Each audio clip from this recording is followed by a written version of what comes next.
welcome to this episode of Akrinos Access. I'm your host, Eric Matei, joined today by the president of Hoops HR, Mr. Bill Carroll, for what's promising to be a fascinating conversation, y'all, today, right?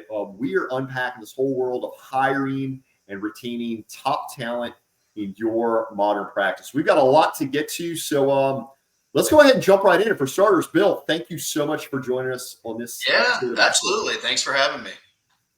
So why don't we kind of kick things off by maybe just talking high level, maybe provide our listeners a little bit of understanding of your background, maybe a brief bio, how you found yourself get into this world of consulting. Recruiting. And recruiting, yeah. Well, so I'm kind of a serial entrepreneur.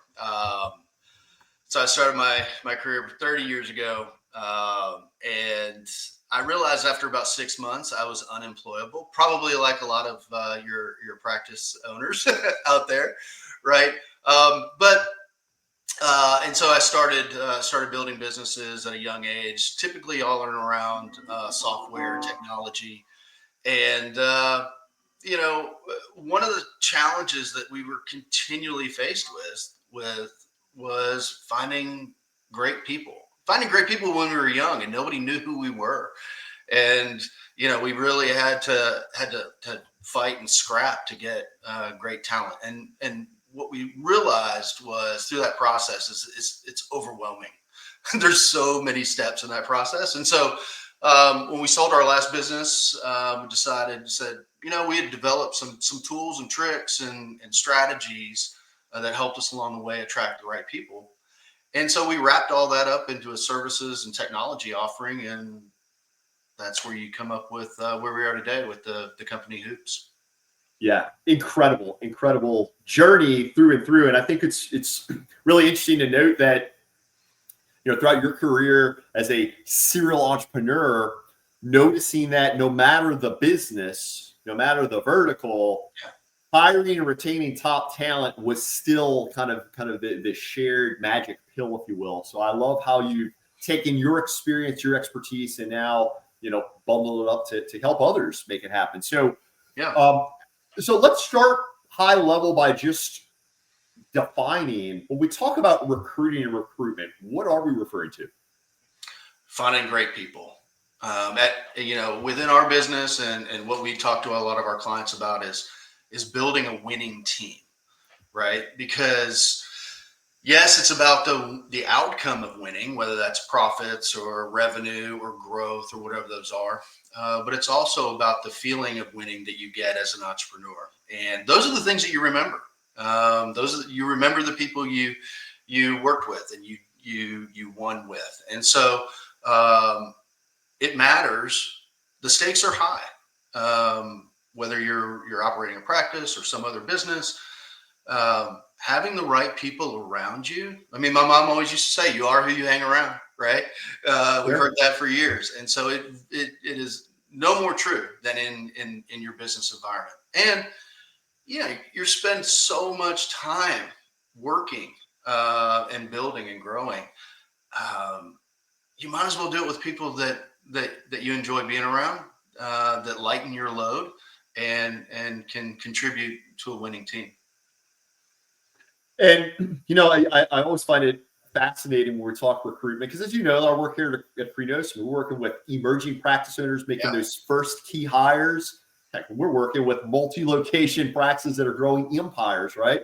But as it were, I suppose what's always fascinating about this recruitment piece is to build a winning team is what we all strive to do. And it seems like it wouldn't be all that difficult to do, right? I mean, everybody's proud of the business they're built. Oh, who wouldn't love to come to work here? But the fact is, it's this employee turnover piece that, we've seen, has always been a part of business, but particularly in this post-pandemic environment we're now living in, we're seeing employee turnover just running off the rails. So let's discuss that a little bit, employee turnover, right? Some of the trends that you guys are seeing out there across the businesses you guys work with, and let's explore some of this world of employee turnover and perhaps also what's driving that, Bill. Yeah, I'll tell you, there's a couple types, right? There's voluntary, which is where you lose somebody that you wish they would have stayed. And then and then there's involuntary, where they just took off, right? You didn't want them to leave. You hope they didn't leave, but they're gone. And so, yeah, turnover is a major issue. Not because you have to replace them, but because of the momentum that you lose in your business. And typically, what happens when you lose a key person or they leave for whatever reason? Sometimes it's family related, sometimes it's opportunity related, career path related. Um, that work still has to get done. And so that work then filters down. And a lot of times it's a shared load on some of your other great people that are on the team. And so they get tired and they start to make mistakes, or they, have bad days at the office and have a bad outcome with a customer. Right. All of those things. So it starts to build on itself. And, how do you solve it? It's a tight market out there. It is an extremely competitive market, and so I think checking in with your employees on a pretty consistent basis, getting a whether it's a pulse check, it's a simple tool to see how they're feeling, what they're going through. Engagement surveys are a great way to kind of get ahead of those things, and then just spending one-on-ones every 90 days and just kind of checking in with folks. Allowing them to do a self-evaluation on how they think they're doing, and then, providing some sort of performance review. We like to keep it simple. It doesn't have to be complex. We like to put the core values at the top. Are they meeting the core values of our business? Have we defined the core values of our business? Number one, are they meeting their core values? And then in that particular role that they have, do they get it? Do they intuitively understand the role and just that's the way they operate? Can they make smart decisions? Right? Are they kind of a natural fit? Do they want it? Do they bring energy to the job that you've given them? Or are they kind of like, man, this is just another job for me? And then do they ultimately have the capacity to do it? This is kind of it's a framework that's provided by EOS to get it, want it, and have capacity to do it. And capacity could just be, are they overworked? Do they have the time to actually execute on the job? Or do they have the skill set? And so, keeping your top talent really just becomes the relationship that you have with them. Obviously, pay and benefits and those types of things are important, but they're not as important as feeling part of a team and feeling like they're set up to win on the team. Yeah. And really great insights there through and through. I think most notably is what you said about, we're talking about building this winning team, right? And you were talking, you pull that EOS mindset of get it, want it, and capacity to do it. Mm-hmm. And I think what happens all too often, Bill, is in the context of the hire and the interview. Well, for starters, I feel like a lot of practices are probably looking to make hires and they'll just kind of run around and kind of hire whoever's in the door, right? Whoever comes in, if you got a pulse, you got, you got a smile, come on, join the family, right? But that being said, I can't help but feel like that's where this stuff breaks down, right? Mm. Is that's where the stuff breaks down. In that, if we want to hire and retain top talent, we got to be sure that's being done immediately upon that hiring and onboarding, and don't wait until they're 60 days in to realize they're not a good fit for the practice, right? Only to have the inevitable occur down the line, perhaps on time or perhaps not on the timeline we'd like to be on. Exactly. So it's really powerful when we start to look at it this way. Also, it begs the question of, if we know, and I believe the latest stats are 20 to 25% turnover in a typical optometry practice. So if we know that 1 in 4 to 1 in 5 of these employees are going to be turning over this year, it begs the question, what if, or better yet, what could be done earlier on in that journey to perhaps get someone that's more of a fit for the practice long term? And I think particularly putting that in the context of the top reasons why people do leave jobs. Bill, you mentioned a moment ago, oftentimes, if we ask a room of 100 optometrists, hey, what's the number one reason why people are resigning? Chances are 99 out of the 100 are going to say something around compensation or benefits, right? Because we just don't know. And that's usually the easy layup, right, to our listeners out there. If you got somebody saying, hey, I left for better pay, that's an easy layup to keep from saying the things they really want to say, which is poor culture, poor leadership, but number one is lack of growth and development opportunities, right? So it's when we look at all those that we realize, well, wow, if there would be a better way in the recruitment, hiring, and onboarding to be sure we're finding those people that want to grow and develop with us. And oh, by the way, we also have the means for them to grow and develop. Attract people that want to fit into a good, strong culture. And that presumes we have that inclusive culture. And then the third piece from a leadership standpoint. So really, really fascinating stuff when we look at the context of employee turnover now and really what people are looking for in opportunities, which is more the growth and development opportunities in a holistic, inclusive environment under the leadership of good, thoughtful leaders.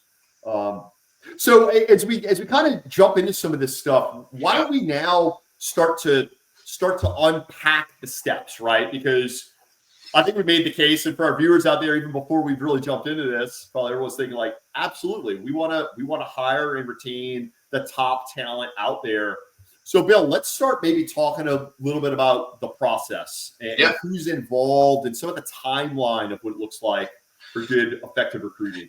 Yeah, I mean, it's a great place to start because recruiting is not a task. It's not something you have to do. It's actually a strategy. And so it takes planning. It takes deep thought into how you want to go about who you're looking for. And it really starts, first and foremost, it starts with your reputation. It starts with your reputation internally, and we call it your employer brand, right? Just like you would go out and, before you buy today, you're probably reading reviews. You're probably doing some research before you buy a particular product. Well, in the candidate marketplace, they're doing the same thing. So how you present yourself on your website through your career center or your careers page on your website, maybe you have some testimonials from people that work there. That's always a great place to start, is to put your best foot forward in terms of, let's create the experience for a candidate, for someone that we would want to go after. Let's create that experience on the front side so they kind of know what they're getting into before they actually apply. And so it really starts with the brand, and then it comes down to clarity around your role. Have you really taken a look at the job descriptions that you're putting out there? Do they read like a task list for somebody, or do they read like a narrative and a story that you're inviting that new person into your office to join you in? And we've seen a lot of terrible job descriptions out there. It's not as easy as going to ChatGPT. Now, ChatGPT is great. It can get you a step closer, but you have to bring some of that quality of your culture into that job description. People really, believe it or not, they actually read these job descriptions before they apply. And then it's a matter of selecting the channels to get your ads out to. There's over, 6,000 or 7,000 job boards. We're integrated directly with over 2,000 of them. And so where you're getting candidates will matter. And so there's really two types of candidates when you're talking about finding that person. There's the active candidate who says, hey, I need a job. I'm going out and I'm looking, right? And they're going to job boards and they're proactively looking. And those are great. They're interested. When they find you, they're interested, but then you have to do a much more deeper level of qualification on them. And then there's the passive market, and about 73% of the people of the right people for your job are actually in the passive market. They already have jobs, but they're just one bad discussion away with their boss from hopping, right? And so you want to get ahead of that and get into what we call the passive market. And that's direct outreach. And so that is, we already know they're qualified. They have the tools, the skills, the experience, everything. Now we want to sell them on bringing, or at least opening themselves up to talking about coming over and working with us. And that's where, if you're not using both of those areas, both the active market on job boards and passive outreach, you're missing some really, really good people. Yeah, and I think what you're hitting on there just is in giving this very high view of the process. It really puts it into context, Bill. Couple things. One, strategy. And I really love how you position it as a recruitment strategy. To our listeners out there, recruitment is not a task. Look at it strategically. Be proactive in it. Realize that you can be proactive in fashioning your recruitment strategy to really pull in the types of people you're seeking. But I really think you hit the nail on the head where when we talk about it being a task, then immediately it's like, oh my gosh, when we have tasks we want to do, but we have tasks, is it about speed or quality? Take it off. Judge, right? Absolutely. Right. Let's check the bad boy off, right? That's right. But then from there also, I really like how you started to touch into developing this, right? It starts with the brand. And I think a simple call to action to our listeners out there, as you start to think about building your team, building your team of top talent that are going to stay with you for years and years to come, consider how a lot of that may start with the brand. So what is your brand about? What are these core values? How are you positioning yourselves in the marketplace? What do people think when they come across your website or drive by your place of business, right? Because we want that to really shine through so that these prospective interviewees, your next future hire, can be really engaged in the business. From there, you jumped into role. And I really like also how you served it up with the role and in allowing that role to be something, again, it's not a task. Let it be a narrative. You're wanting to attract someone to your work, to your place of work, that's going to, in many cases, spend more time with you in your practice than they are going to be at home with their family. So we really want to be sure that role, that job description is suited. We want to be sure it's also empowering and forward-facing. And remember, y'all, the stats Bill and I shared a little bit ago, compensation and benefits ranks number 4 on the list of why people leave. As a matter of fact, the number 1 reason is about growth and development or lack thereof. So if we can ensure we have some good growth and development components built into that job description, give these job seekers something to really get excited about. Then the other piece you touched on, Bill, I think is really interesting is the channels piece. And by the way, I was not aware of exactly how many job boards are out there. I know there's a lot, but it's fascinating. We look at it through that lens and consider, based on the channel, that's what's going to dictate who these viewers are we're going to pull in. And Bill, I think you did a really good job of kind of pointing out the fact that a lot of these boards are purely active boards. In other words, we're only going to see people who are the active job seeker. That's right. So if we're looking for active job seeker compared to a passive outreach, where perhaps we'll identify someone who's maybe not actively looking, but ultimately that's going to be the gem that you're going to want to pull into your practice. So really, really interesting stuff there regarding some of the recruiting process. And again, I know this is very high level. It's our viewers out there that have ever been a part of any level of recruiting, conducting interviews, making decisions. Trust that this is a project of seismic consideration. But I do think something you pointed out was really critical, and that's that if the brand, the role, and the channels align, all of the rest of the processes for the recruiting is gonna flow. Yeah. Right. It's, as a matter of fact, it's when those steps are not taken and we just do the quick, oh my gosh, our star technician just put in there 2 weeks. What are we going to do? Hey, that's fine. We'll get something posted in LinkedIn before the end of the week. If that's how we're approaching our recruiting, very transactional, very task, Yeah. then we can expect that the candidates that we're going to get in, and indeed perhaps our whole approach to this, may be very transactional and task oriented. Yeah, and it's crazy. We talk to a lot of organizations every day, and recruiting really becomes somebody's second job, right? They have a primary job, but then all of a sudden, like you say, a technician leaves or somebody leaves in the office, and now they've got to take on that additional responsibility. It's an afterthought. It's not a proactive piece, and so it is. There are a lot of tactical things that need to get done. It's a time consuming process, but the stakes are high, and so staying ahead of that, having all of that.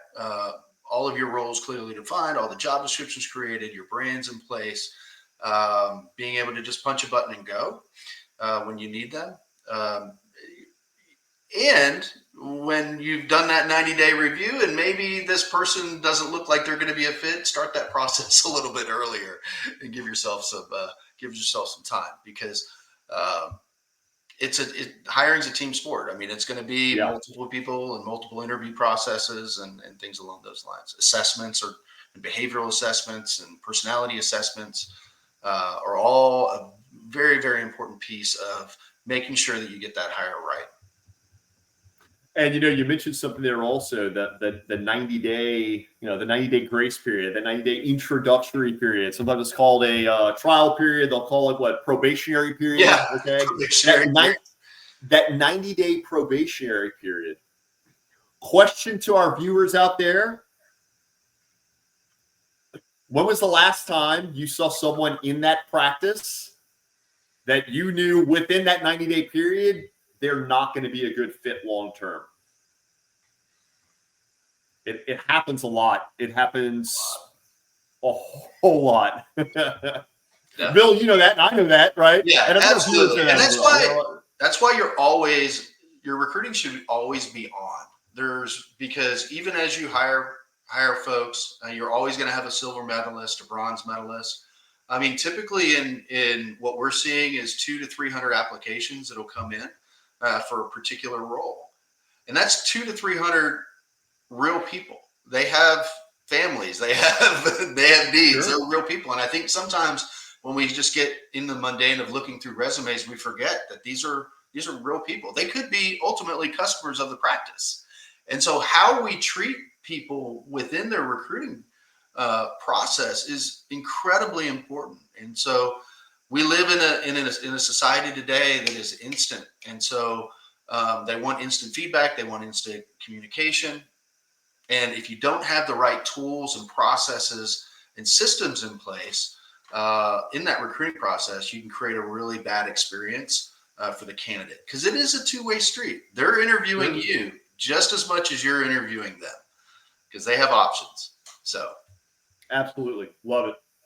A lot of really great pearls in this episode, Bill. And as we're kind of tying things up here, let's talk about best practices, right? Because clearly there's a huge need out there. We know that employee turnover here in eye care runs at about 25%. We know that everybody is looking to hire and retain top talent to be with their practice forever, right? Yeah. We also know that folks are seeking opportunities where growth and development is embraced, where they have good, positive, inclusive culture. They have good, proactive leaders, right?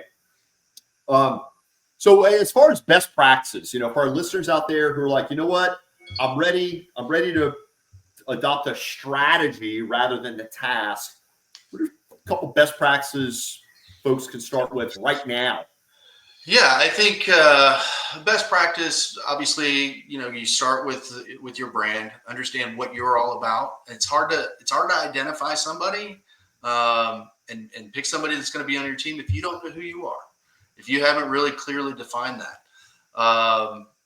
And then, obviously it starts with the job description and getting that out there in front of as many people as possible. The interview process, it's amazing.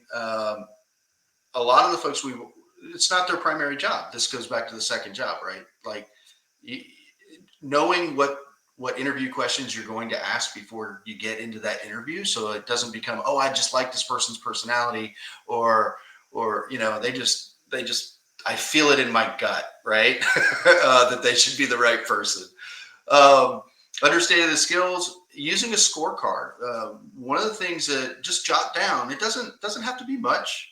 Just jot down the things that you're looking for and the questions that you want to ask, and then put a little 1 through 5 on that. How did they rate that? For everybody that you're going to interview, just use a simple interview scorecard. ChatGPT is a great way to ask interview questions. It'll give you some really, really good ideas on what interview questions to ask. But ask everyone the same questions. It's really important. It's the only way that you're going to be able to gauge against that, gauge one person against the other. I would say the other best practice is, and I know many practices are doing this today, but getting multiple people in the room, getting for the final interview, get the rest of the people that you trust that are driving your culture, because this person that you're going to hire is not going to just take from your culture; they're going to add to it. And so, getting more people into that process and asking different questions of that person, and then kind of pulling together as a hiring team behind the scenes when you make your final selection. Now, what I will tell you, best practice, if you make your selections quick, right? You want to have your system set up to make it as efficient as possible when the candidates come in, so that you can get back to them, get them in and out of the process as quickly as possible. But you also need to make sure that your hiring process, we say it all the time, great candidates are out there. They're just not out there for very long. And if you get busy with other things in your business, which happens, you just have to make an effort and make a decision that you're going to hire quickly. When you have the information you need, when it feels right, pull the trigger and send that offer letter and get things rolling. Wow, that was really, really powerful there, Bill, kind of walking through that journey. But I think also of note is what you just said, like, and if you would rephrase, I forget exactly how you delivered it, but you said it so perfectly, like, great candidates aren't going to be great for long, right? Yeah, great candidates are out there. They're just not out there for very long. Yeah. And the degree to which the practice has a recruiting strategy, not merely the recruitment task of, hey, we need to put a butt in a chair, but actually a recruitment strategy centered around core values, centered around the brand, the role, everything that's going on in this practice, and also realizing they're not just going to be takers, they're contributors, right? So we want folks that are going to also bring something to the table and be a part of the team. That's right. Right. Outstanding stuff through and through, Bill. This is a really, really fascinating conversation around this world of hiring and retaining top talent in your practice, and an amazing platform that you guys have also put together, Bill, in Hoops HR. And that's where, as we're kind of closing things out here, to share with our listeners. So y'all, Mr. Bill Carroll is the CEO of Hoops HR, which is now Akrinos' strategic partner, powering Akrinos talent solutions. So head on over to akrinos.com to learn more. And if you are an established client of Akrinos, stay tuned, because you'll see where we're going to be bringing this into the dialogue as you have a need to build your recruitment strategy. So, Mr. Bill Carroll, again, thank you so much for joining us here on Access, and for the amazing platform you guys have built in Hoops HR. Appreciate it, man. Thanks for having me. So, to all of our viewers out there, head on over to akrinos.com to learn more. And wherever you are in that journey, starting, growing, or selling that practice, keep on keeping on and bring that dream to reality. Eric Matei signing off.